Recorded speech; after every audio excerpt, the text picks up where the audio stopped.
Hi, Angela. How are you? I'm so happy to have you here. I know we've had a few technical difficulties in getting on, so woohoo.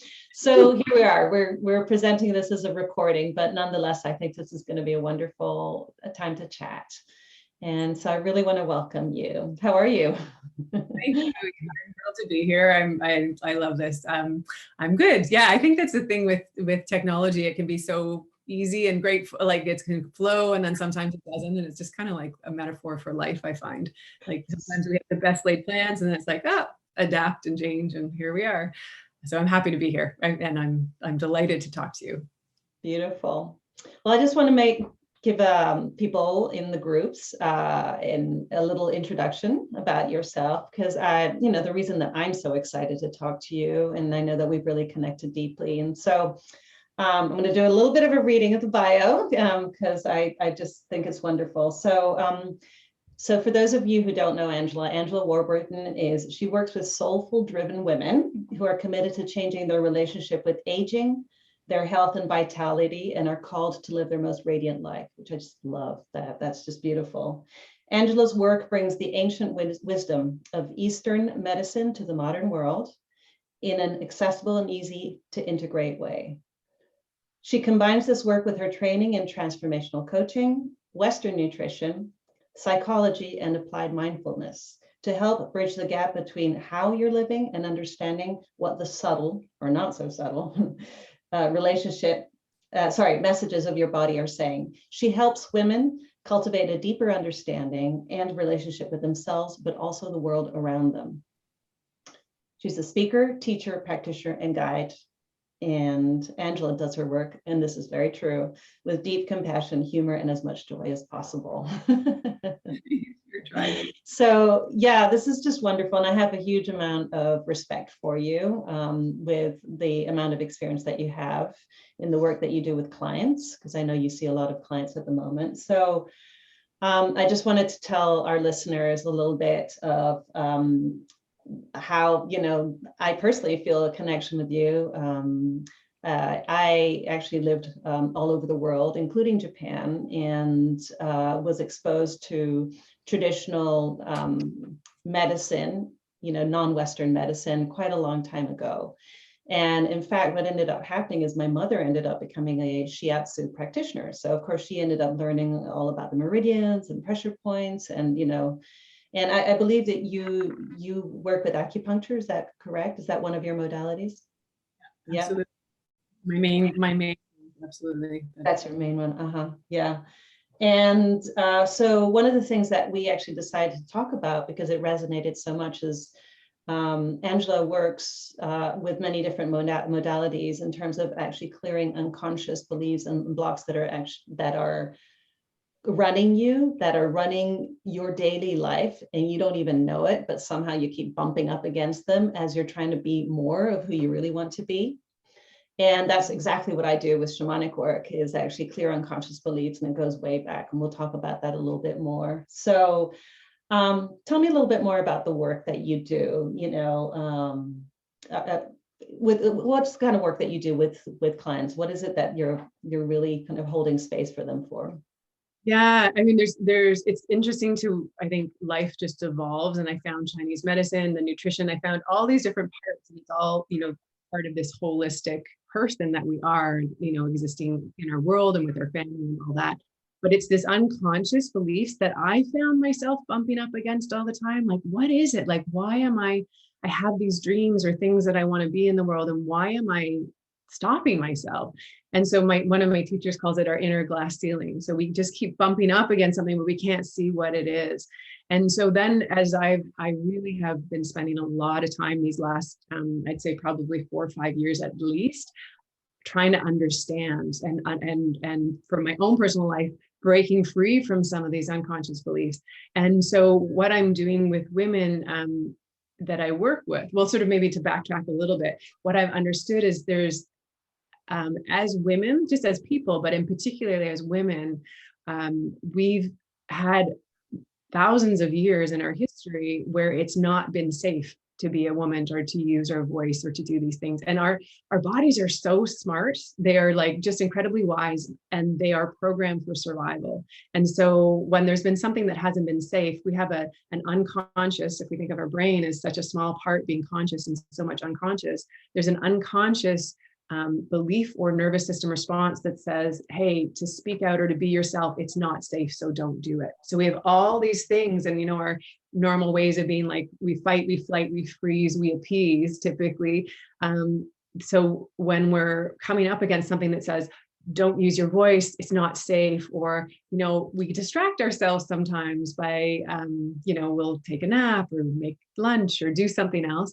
But we also, an interesting thing with women is that we tend to make things that happen in the world about who we are versus what happens. So interesting, something will happen and man will be like, oh yeah, probably I could make a better choice next time, I shouldn't have done that. Mm-hmm. Women go, oh my God, I'm wrong, I'm bad, I'm not enough, I'm something. So we make these shame-based meanings. And so then it becomes the reason we're not succeeding is because something's wrong with us. And so when I'm working with women, I'm working to help them, to listen deeply what's happening when they come up against themselves and to understand what that limiting belief is. And then as we bring that to the conscious mind, we're able to take action in a different way to change behaviors, which I know this is something we've spent, and I know we hours and hours talking about it, but right. yeah. No, that's beautiful. Exactly what you were saying. Actually, with the work that I do as in shamanic work, I'm actually tracking energy with people and exactly going into their unconscious beliefs, because you don't know the water that you swim in, right? And yet it's so close that I even clear at the level of the cells and the tissues, which I'm sure is something that you do. What happens is that it creates so much more freedom and space in the system. You talked about the nervous system, about bringing us down from that fight or flight. That's actually one of the things that I personally do after clearing. I actually put my hands underneath a client, either virtually, I can do that virtually, or physically, and allow them to really sink in. But of course, as you and I know, that fight or flight is not going to be switched off until some of those levels are actually cleared of what has been running them. And it could go all the way back. I believe that you actually work with ancestral stuff. Is that correct? Yeah, and I think that when so often when people are like, go to therapy and try to understand and talk through all the things that happen in their lives, but when we realize that it's actually not ours, so no matter what our consciously we work through, it's actually not maybe our parents or grandparents. And there have been so many amazing studies that show this. I know this was with mice, but they had mice that they would put the smell of cherry blossoms into where they were, and then they'd have a little bit of a shock under their feet. So they started to link this smell of cherry blossoms with this shock. And so they noticed their nervous system and how it responded. And then they take out the shock and just have the cherry blossoms, and they'd have that heightened response. Mm-hmm. And then they bred the mice, and 4 generations later, you put cherry blossoms in, they were still having that heightened response. And so that's on animals, which, but they actually have done this on people, and recognizing that a lot of like the grandchildren of Holocaust survivors have really heightened responses to certain things, like even like being on trains without knowing where we're going, and it be paralyzing. So we can talk through and use all this mind stuff, but then it's actually ourselves that have these memories. And so it's not with that. And like, I think you said something so beautiful there, that when we can understand it, create it just creates a space in the body where we can actually breathe. Yeah, and it's actually creating space, not necessarily for something else to come in. It's actually for who we truly are to come in, which, I feel connects to what you call the radiant self. It's actually it's already there. And that's what's so beautiful about it. It's just that we've had these layers. One of the things that I personally do to start to create that space, and I want to ask you what it is that you start to do with clients, but I actually have them blow that issue that we talk about, and that gets activated. That's almost like the therapy part, but we go beyond that. I actually have them blow it into a stone, because it's sort of an almost ritualistic, an energetic way of kind of going, does not live in me anymore. Just as you said, especially women, we tend to think we are that emotion, that feeling, that trauma, versus it's something that actually kind of inhabited us, if you like. I go beyond that too, where there's also perhaps a soul reason why we went through that, and actually maybe to create some gifts, around that. But I don't want to step to that too fast. We need to kind of really be in touch and aware, as you said. So I have them blow this into stone, and then it starts to remove it. So that's what I do. What is it that you do? It reminded me, I was thinking a lot today about rituals or things where we actually intention into something. And I think that's so important. And I think that when we first understand that it's not us, and so that, just even recognizing to bring those thoughts up from the unconscious, and I'm making this mean that I'm somehow wrong or that I'm not enough. And simply is that true? Is that, and then that can sometimes to shift that. A lot of the work that I do is bridging the schism of the mind and the body. We have this separation that's happened a lot in our modern culture. We've put so much attention into what we think, our understanding, our knowing, our science, which are all important, but that's not really the leadership. The leadership comes from the body, because the body holds everything. So a lot of times when I'm working with people, we find out where that sensation, that feeling when something happens, where is it sitting in the body? And usually someone will have tightness in their chest or their solar plexus or their pelvic region. There's somewhere that's holding, whether it be tension or discomfort. And so then when we go into there, using a whole bunch of, this is a transformational coaching work that I do, when we invite that in, how old is this part, and what is the feeling that's there, and what's the need, we can start to befriend ourselves, as opposed to something happening to us. It's oh, this is a messenger for what I need. And once I understand that, then I'm able to take action. So I use that a lot. And I've started to really integrate acupuncture points with essential oils. And so it's plant medicine layered right on to points for meridians. So channels in the body it can sort of flow to. We use, things distally away from, this will treat the heart chakra, the heart energy. And so by laying an oil on there that's healing either trust or calming the nervous system, we have all kinds of beautiful science and experience. So I'll use a lot of that to help people just get into their body as well. And I use, if I'm seeing someone in person, it'll be similar to you, to ground, I'll do craniosacral or acupuncture or those type breath work, that's a lot of what I'll do with people too, is just slowing the breath down, feeling their body, to, remind them, am I safe? Yes or no? And if I just say, oh, I'm actually safe right now, then we're not as well. And it's one of the most immediate things, isn't it, coming to that? In fact, I found myself just kind of going, when you said that, especially after our little technology debacle before we started this. So I was like, am I safe? Well, yes, technically nothing's bad's going on. The other thing I love that you talked about is this idea of bridging, the fact that we have been split from our bodies, and to bridge that gap. And there's a tendency for those of us who are interested in the spiritual side of things to kind of cut ourselves off essentially from the heart up and stay up there, and want to stay up there because it's so yummy in some ways. But we're here in body form, and that we have this beautiful system that I personally feel sort of mirrors the cosmos, so we've got these meridians and these incredible energy lines going all through us that are not just within here, they're connected to above and below. And so that's actually really beautiful. I personally work with chakras too, in clearing density, from actually with the lowest one that it wants to come out of. So, I know you have a more sophisticated understanding of all the various different parts, but as what you speak to, what I feel you speak to, is that really all of it is coming back to wholeness. If we've split ourselves off, there are some parts of us that we have disowned through shame, as you put it, trauma, messages that we've, stories that we've allowed it to mean something to us that is actually an error in thinking, but we don't realize it. We believe it to be true. So it's really that return to wholeness. Of course, in shamanic work, we do soul peace retrieval, which is akin to that. But you and I both work in the energetics, so I'm sure that's something that you do. Do you do that? Is that something that you address a lot in your transformative coaching with clients? Yeah, a lot of it, absolutely all of that. And that's what I love. Like there's so many different ways that we can approach this and complement and just like what resonates now, how, oh, I need to do more soul work, or I need to get into my body more. And they all are getting, it's all, you said it so well, it's like the micro and the macro, it's the universal energy, and we're just a perfect mirror of that individually and down to ourselves.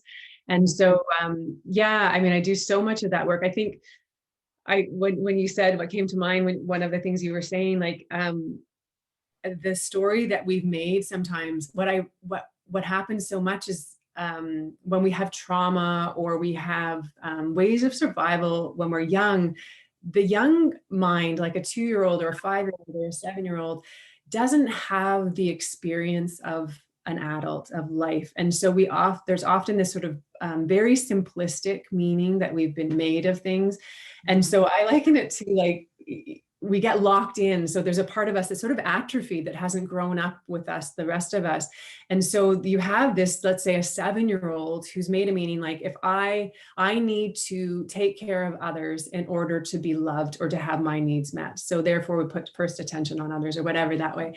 That is where the deeper truth is actually more gray. Like, yes, I need to be in relationship with others, but my needs are also important. And I can articulate this in a way that, will have, to have my needs on the table with others as well. But what it's sort of like what happens in areas in our life, and this is particularly when we're blocked in an area, it's like putting the 7-year-old in the driver's seat. And they're like, I want to drive. It's like, I know you want to drive, but it's like, here, take the keys, go. It's more like, no, I know you want to drive, but actually I'm going to drive, and you can drive when you've grown up enough to drive. And so it's like bringing that adult part back on to merge with that younger self, and just sort of say, I got this now, as opposed to being hijacked by that littler one. Yeah. Or teenager in my case, my son is wanting to drive literally. And I'm going, no, not yet. I remember what I was like when I was 14. So I'm sort of throwing this one at you, and choose to answer it as you will. I know as healers or people in healing modalities, holding space to help others heal for themselves, essentially is what we do. We are often inspired to do so because of certain things that have happened in our own lives. Is there something in your life that actually inspired you to get onto this path? Yes. You don't have to go into huge detail, but sort of in a. Obviously, I mean, I think that what I've done and what I have created is exactly what I've needed through my life, and that's where I've gone. I've had quite a lot of trauma in my past, from childhood, abuse to, I grew up, I mean, my parents, I have great relationships, but we have a long history of alcoholism in our family. And then as an adult, I've also had, in a very short time, when I was in my late 20s, a series of deaths that were very close to me. So I had a boyfriend's dad, brother, and boyfriend die, with an aunt and mentor, all within about a year and a half, 2 years. And so it was an amazing, intense time, and it really cracked me open and took me to my knees. And through that time, I got, I'd been training for a marathon, so running for a long time, and with no problem. And I got this exercise-induced asthma that just came out of nowhere. And so I'm a seeker, and I like to understand, and there's my strong mind, but I'm like, my family doctor was great, but pulled from the toolbox she had, which was, here's an inhaler, and now you have asthma, which that doesn't, I'm glad there's something if I needed it, but it didn't make sense. And then someone suggested I went to go and find an acupuncturist, or this particular acupuncturist I went to. And I knew from the moment I went in that this is what I wanted to do. And it made sense. Grief has a lot to do with lungs and their ability to breathe. And so that linked up. And then as I went along with the transformational coaching, it's really from this feminine perspective that I've learned it. And I think for so long in my life, someone put it like, I thought being a woman was kind of being on the losing team. I thought there was something inherently wrong with that, or that I was always like, I had a brother, so it was always like, I can do that. I was just kind of fighting my way to sort of be seen. And And I denied these parts of me that were the unconscious or the feelings, because I was, fed this, oh, don't be so emotional, or, oh, you're too sensitive, or those kind of things. And then recognizing that that was actually one of my greatest gifts, and how to use that and transform that and understand that. And so it's really been my life journey. I mean, I think life, there's always a reason. I find meaning in everything. And it's really been me seeking out the next right thing that I've needed.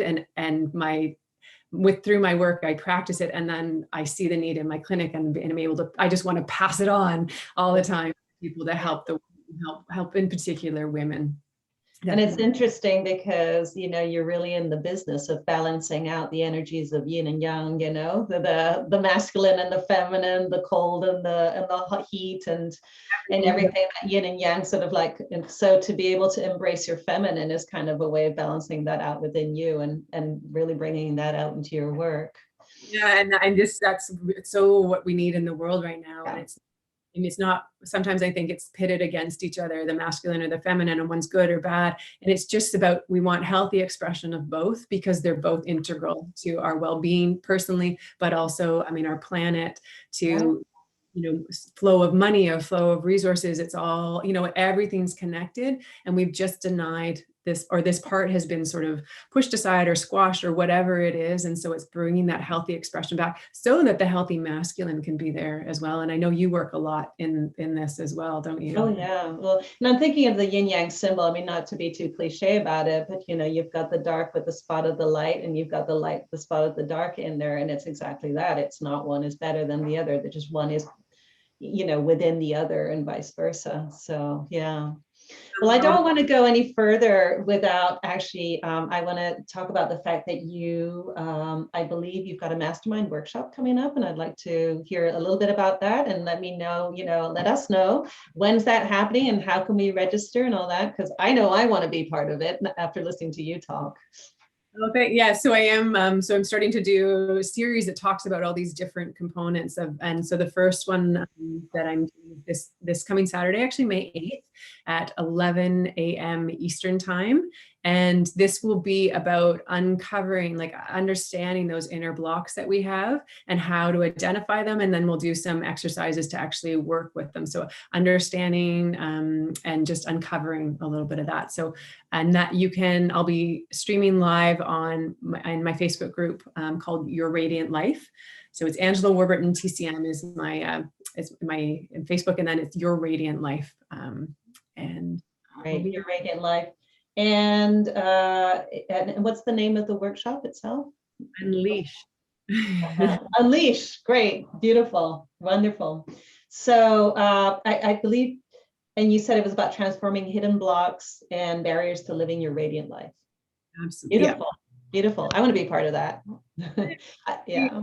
Beautiful. So, so I just want to reiterate that Angela's Facebook group is called, again, Your Radiant Life. Yeah. And it's really just to kind of just speak to why it's called that.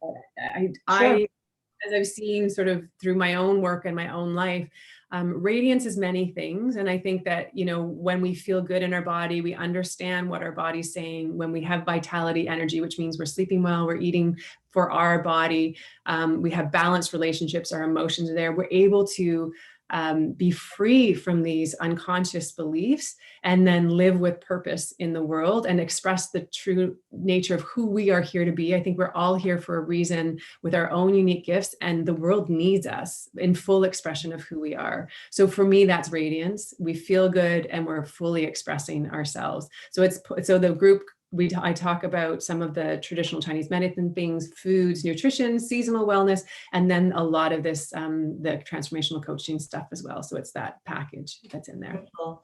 And you have a website too, right? Where you actually put a lot of this information, because I know I visited it and it's absolutely gorgeous. It's just yummy going into your website, and you've got these different recipes, and it's just so, it makes me feel calm just to go to that website. So perhaps underneath this video, we'll post your website Perfect. for people to visit as well. And all the other details, your Facebook, and also the details of the workshop coming up on Saturday, because I believe that you're actually, the series is going to perhaps lead into something even bigger. Is that true? Yeah, we will. I'll do sort of some expanded workshops, and then I will have a deeper dive. So people, because I find like it's great to know it, but we need to live it. And so I really find walking with people along this journey and being part of community. I learn in circle, and we need to share our stories too. So getting some one-on-one work, but also sharing in group is part of the long-term, the coming soon component of it. Coming soon, right. And you and I know that, transformation isn't necessarily like a, done. There's the stuff we need to learn. Our nervous system needs to be prepared for the next part, perhaps. Some people can, I think, do really fast transformation. I know for me personally in energetics, that can actually happen. I always tell my clients, in the energetics, things can transform in an instant because you're outside of time and space. And however, we come into this world with denser bodies for the great, for our great delight to be able to experiment what it's like to actually see, sense, feel. But it takes a little longer for that to integrate and then to sort of move forward. As you know, I'm actually going to be doing my own 3-day journey next week. May 11th through 13th, and it's actually how to start to take some of those steps and actually use some energetic tools that you can take with you to start to do that, to empower yourself, to get clarity, and to, as we talked about before, to start to lighten up the containers to be able to bring that radiance to the world. So what I would like to ask you one last thing before we sign off, unless there was something else you wanted to talk about. But what is one step you could tell our lovely audience here that they could take away with today? Just one thing that you might want to say to them. What would I want to say? It could be like a tool or just a mindset, or Yeah, I mean, don't believe everything you think. So if you notice yourself like that voice in your head that is being really hard on yourself, know that's your nervous system trying to keep it safe, but that's not true. So yeah, and trust your body, go to your body, like integrate it, listen to it. It's just trying to give you information. So I always say you want to catch it when it's, whispering or talking, not when it's screaming. So that's the, so trust yourself and, yeah. Beautiful. That is actually amazing. And I still, for myself, I take away doing that, taking that deep breath, mind chattering away, telling me all sorts of things that's, I can feel my shoulders coming up to my ears, take a breath. And then that's one way of starting to be able to remove from that. So that is beautiful. Thank you so much, Angela. This has been a real delight. I could actually really honestly talk to you for hours about this, and I hope to. Maybe after this we can do that, because there's so much that I really connect with you, and really appreciate you sharing your wisdom. Really excited about your workshops, because there's going to be more than one, right? I encourage everybody to join her group. Check out her website. We'll be posting it below in the comments. And any questions that you may have for Angela or myself. So thank you so much. Sending you much, much love. And yeah. It's a delight to be here with you. It's such an honor. I love your work, and thank you. Yeah. Thank you. Oh.